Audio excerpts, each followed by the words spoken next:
2004ஆம் ஆண்டு சுனாமியில் தமிழகம் மிக கடுமையாக பாதிக்கப்பட்டது. 2004இல் சுனாமியில் தமிழகத்தில் மட்டும் 6065 பேர் இறந்தார்கள். 88 கிராமங்கள் நிலைகுலைந்து அழிந்து போனது.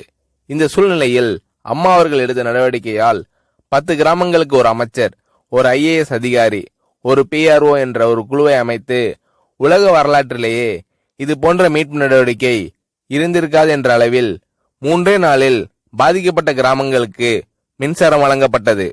குடிநீர் வசதி செய்து தரப்பட்டது. இந்த மின்னல் வேக நடவடிக்கையால் அப்போதிருந்த இந்திய ஜனாதிபதி அப்துல் கலாம் மற்றும் அமெரிக்காவின் முன்னாள் அதிபர் கிளின்டன் ஆகியோரின் பாராட்டுகளை அம்மாவின் அரசு பெற்றது. அழுத கண்களை துடைக்கும் கரம் கொண்டவர் அம்மா அவர்கள். ஆண்டவன் யாரோ ஒரு நபர் மூலமாக வருவார். தமிழ்நாட்டிற்கு கிடைத்த தெய்வம் அம்மா அவர்கள்.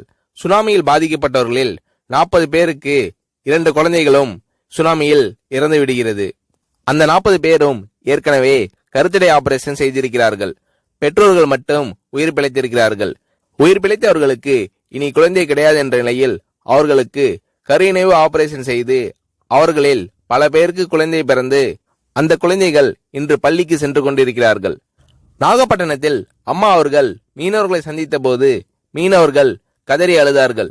அவர்களிடம் அம்மா அவர்கள், நான் இருக்கிறேன், நீங்கள் கவலைப்படாதீர்கள், இழந்து போன உயிரை தவிர மீதி அனைத்தையும் நான் உங்களுக்கு தருவேன் என்று அவர்களுக்கு தேவையான அனைத்து உதவிகளையும் செய்து தந்தார் அம்மா அவர்கள்.